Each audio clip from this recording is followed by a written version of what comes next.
All right, welcome back. We're going to go through Matthew 24, so if you want to go ahead and turn there.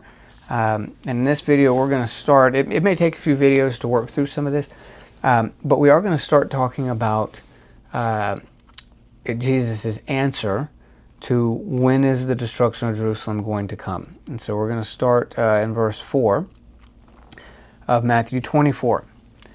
And it says, and Jesus answered and said to them, "Take heed that no one deceives you, for many will come in my name, saying, I am the Christ, and will deceive many."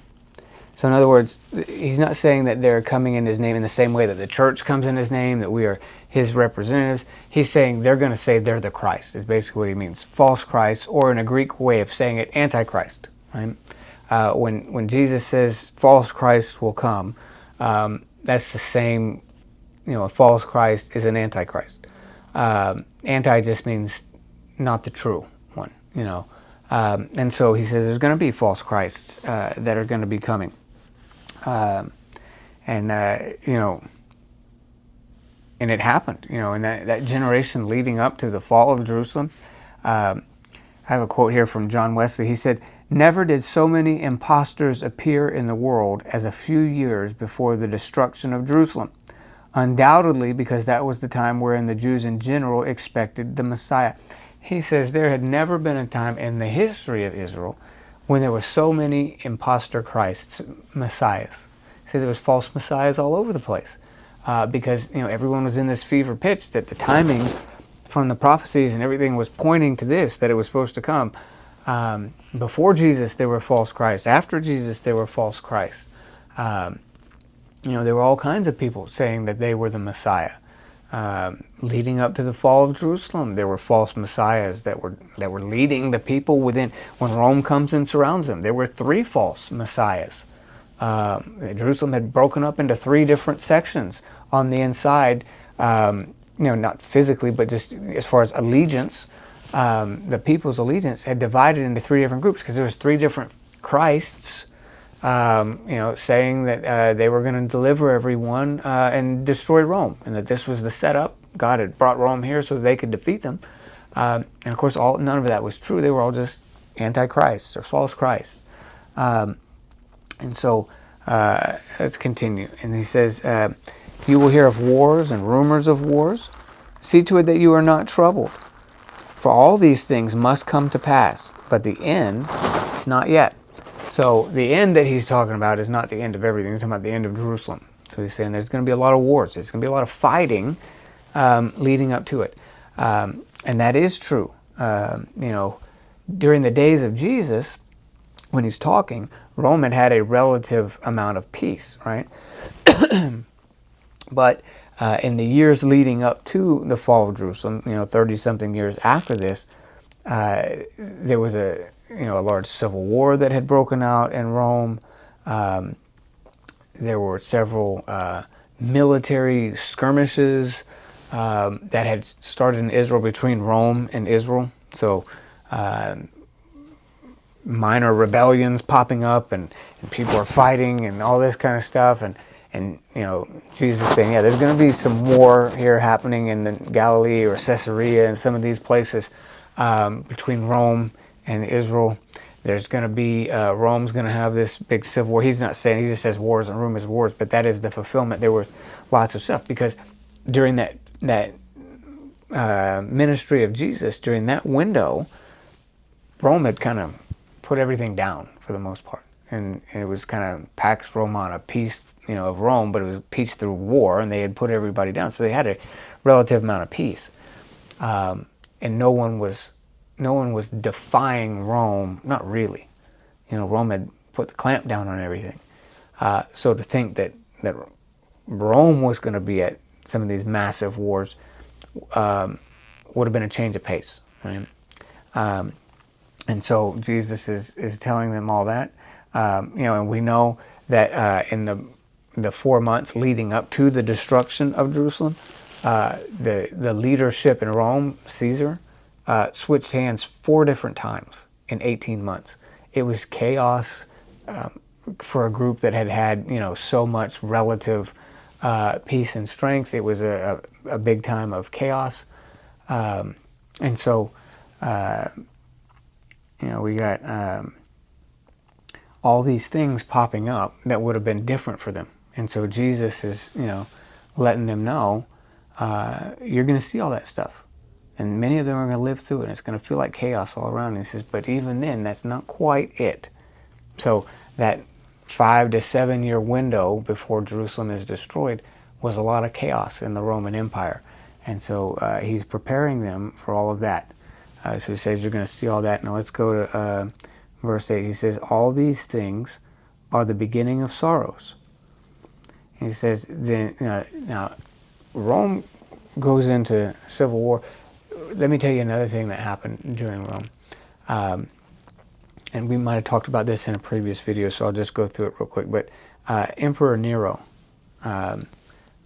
was in charge in the years kind of leading up to the fall of Jerusalem. He had died just before Jerusalem was destroyed. But in his reign, it was what I think, I will make the case that was a tribulation. In fact, I think that is the tribulation, but I don't want to let that cat out of the bag too much. But it was the most terrible time you could imagine to be a believer. They were hunting believers down and killing them left and right. He had this building that he wanted to build in downtown Rome, and it was a slum area. And so he got the bright idea, let's just burn down the slums. And so, oh, whoops, sorry. And then once they had no homes, then he would just take that empty land and build his building. Well, then the winds picked up and it blew throughout all over town, and it was just a third of Rome burned to the ground. It was total chaos. And he blamed it on the Christians. And so then all of a sudden the whole empire was hunting Christians and killing people and feeding them to wild animals and dragging them out of their homes and slaughtering them, burning them. It was terrible. And all that's on the other side of some of these wars that are emerging and all the chaos, the wars and rumors of wars, the chaos that's happening in Rome. He says this is the beginning of the days of sorrow. So after Rome goes through her chaos and they start blaming it on Christians, then next thing you know, it's what he calls the days of sorrow. And then the church and eventually even some Jewish people, it was just a terrible season. Nero is pure evil in many ways.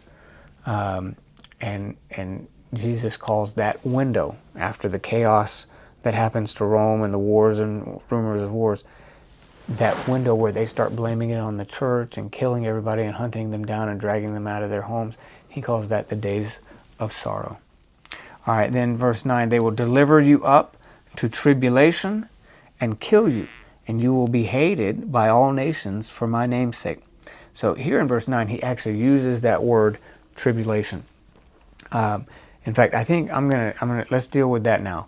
I let the cat out of the bag anyway, so let's deal with this word tribulation, because that's a buzzword for many people now that are expecting a great tribulation to come to the church, in large part because of two things. Number one, they take this piece, Matthew 24, verses 4 through 34, which we laid out in the other video, is clearly about the fall of Jerusalem and something that would happen in first century Israel.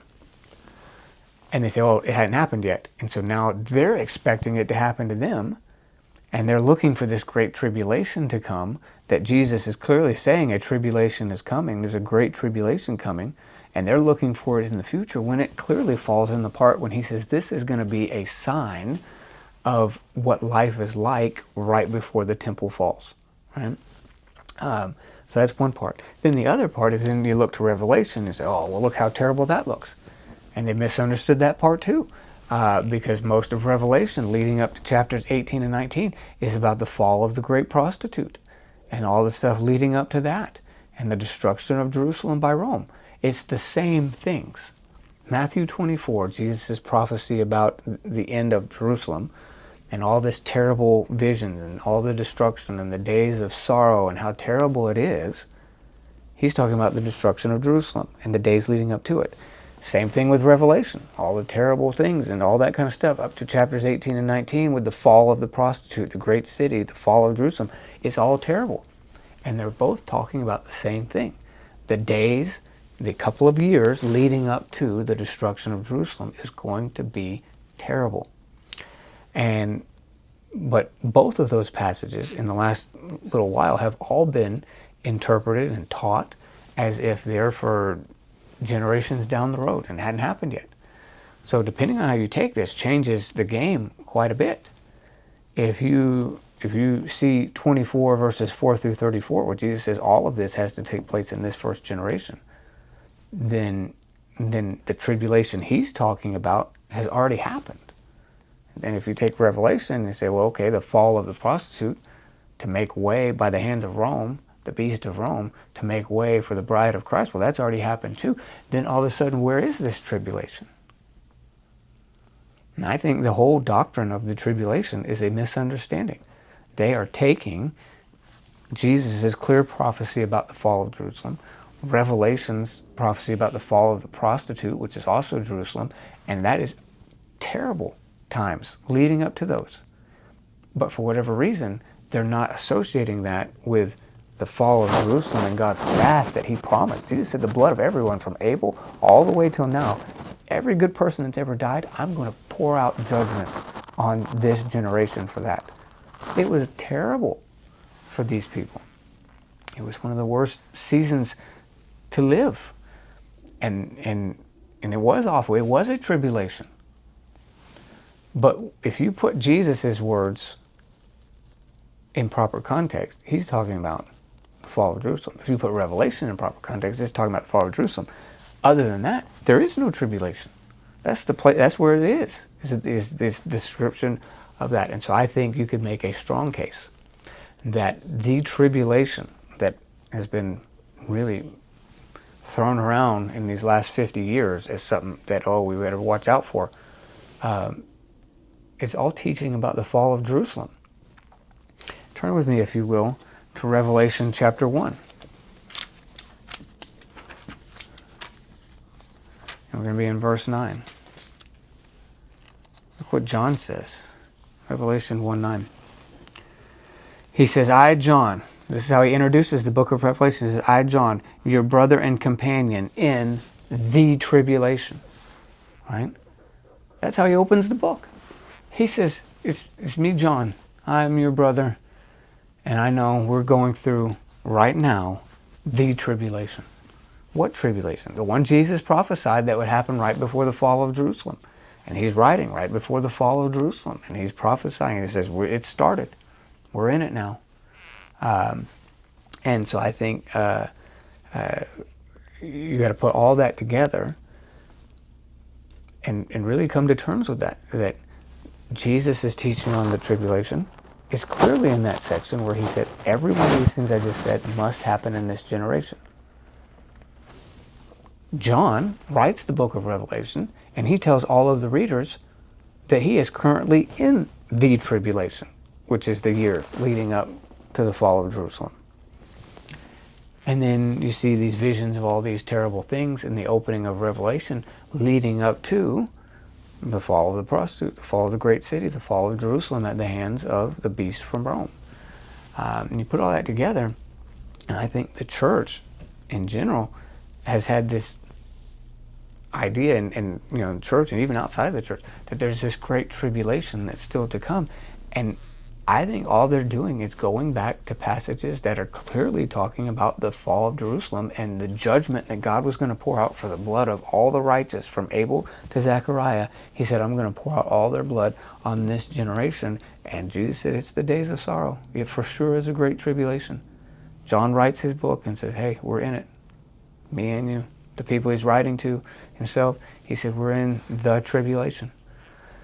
And so you take that part into account, then there is no other tribulation mentioned anywhere in the Bible that the people of the church should be worried about. People get, is the church going to leave before or after the tribulation? It's just all the wrong questions. The question is, why are they not seeing that the tribulation has nothing to do with the end? The tribulation is about God's judgment on Israel. It was something they went through. John says he's in it while he's writing. He's in the tribulation that Jesus is talking about. I think that's what he's talking about. The tribulation. Jesus says it will be the tribulation, and John says, I'm in the tribulation. And so, anyways, all of that is important to put together. Go to Revelation chapter 7.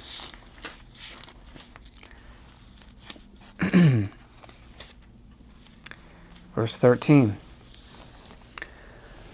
7:13. Then one of the elders answered, saying to me, Who are these arrayed in white robes, and where did they come from? And I said to him, Sir, you know. And he said to me, These are the ones who come out of the great tribulation, and washed their robes, and made them white in the blood of the Lamb. Therefore they are before the throne of God, and serve him day and night in his temple. And he who sits on the throne will dwell among them. So he has this vision, right, in Revelation chapter 7, which these beginning days of Revelation are all leading up to the fall of Jerusalem. In chapters 18, 15, 16, 17, 18, all that great prostitute, and how she's going to be destroyed. And that's really the centerpiece of the whole book. And then also the 7 bowls. These are God's wrath being poured out. Same terminology that Jesus uses when he talks about pouring out judgment on Jerusalem for all the blood that they spilled. And then after these judgments of seals, trumpets, and bowls, then you get to the picture of it, which is the prostitute who's going to be destroyed by the beast from Rome. And so all of this leading up to it, and in that we get chapter 7, he says, I see all these people. Now this is still leading up. We haven't quite got to the place where Jerusalem is destroyed. He says, I see all these people. And John says, who are they? And the guy says, you know. These are all the people that are dying in the tribulation. But they're all right. Don't worry. I know it's hard. I know you're in it right now. And everywhere you look, believers are being killed. They're being slaughtered. You guys are losing people left and right. But I want you to know every one of them is in a better place now. And they're all right. And so he's showing John this vision of all these people that are coming out. And the reason that's so important for John and for the people that are going to read Revelation, the people he's writing it to in that first century, is because they're living through it. They're in the tribulation right then. Nero's killing them all left and right. They're being dragged out of their homes. They're being burned at the stake. They're being taken to the games and thrown to wild animals. It's just everywhere. Christians everywhere are being hunted down. And John says, John is given a vision where God is comforting them. Don't worry. I know it looks bad, but every one of those people, they're not lost. They're not how you remembered them. They're beautiful now. They're with God, and everything's okay. That's really important for the people he's writing it to, because they all have loved ones that are of this number. They all have loved ones that have been dragged out of their homes and killed at the stake and burned and slaughtered. They all have people that they love that they've lost because they're in the tribulation. And so the opening of Revelation is to give them some peace. I know what you're going through. I know you've lost your families, but they're all right. So that's a big part of understanding this is what is the tribulation. You get that part right. Then all of a sudden we got some chinks in the armor of modern end times theology that's teaching all this terrible stuff at the end. Because if the tribulation is clearly taught by Jesus as being something that has to happen in that first generation, and John in that first generation writes and says, yeah, we're in it right now, then I think you got to take that very seriously and then start to ask, what is it that we're worried about? Is there anything left that is the enemy being victorious? Because most of the teaching where people are trying to say the enemy is victorious and having all this terrible stuff happening to the church is because they're taking the tribulation passages and saying, well, it hadn't happened yet, so somebody down the road is going to have to live through that. I think if you understand it properly, you understand, no, that was God's wrath on Israel for being disobedient. That is not still to come. That's not for us. That's already happened. And so you put that in properly, then what is it left that we're worried about? What is the great evil at the end? And I would make the case, if there is no great evil at the end, maybe we've missed out on the great good at the end. Maybe because so many people's eyes were on what God promised to rebellious Israel for what they did, that they've missed what he promised for the church. You know, the beautiful bride dressed in white, who's pure and white before his eyes, she's not getting destroyed in any of these passages. She's not going through trouble. She's blessed. She's victorious. She's walking in glory. It's the prostitute that goes through all the trouble. It's rebellious Israel in Jerusalem that goes through all the trouble. And so I think it's important to lay this kind of foundation, even though it's a 360, I know it, from how this is often taught. And I get it. This is counter to how the prevailing trend of this generation teaches end time stuff. But I think it's a strong case from Scripture that the tribulation had nothing to do with us. It's not about the bride. It's not about the beautiful, spotless bride. She's not the one being, God's wrath being poured out on her. She's the one victorious. She's the one where you see the great victories of God, and he's saying nothing but good things about her, and she's blessed and highly favored and all that kind of stuff. That's us. So as we lay this foundation of this teaching, I think we got to get away from expecting tribulation at the end and understand that already happened. So what is really in store for us? And we'll get to that down the road. But in the next video, I want to continue, because there's a lot in Matthew 24 that we need to work through. And then we'll move on to some other stuff. But I got at least one, maybe two more videos, I think, that we'll get out of Matthew 24 and really lay the foundation, because Jesus has to be the center. And we've got to figure out what Jesus is trying to say, and then kind of work out from that.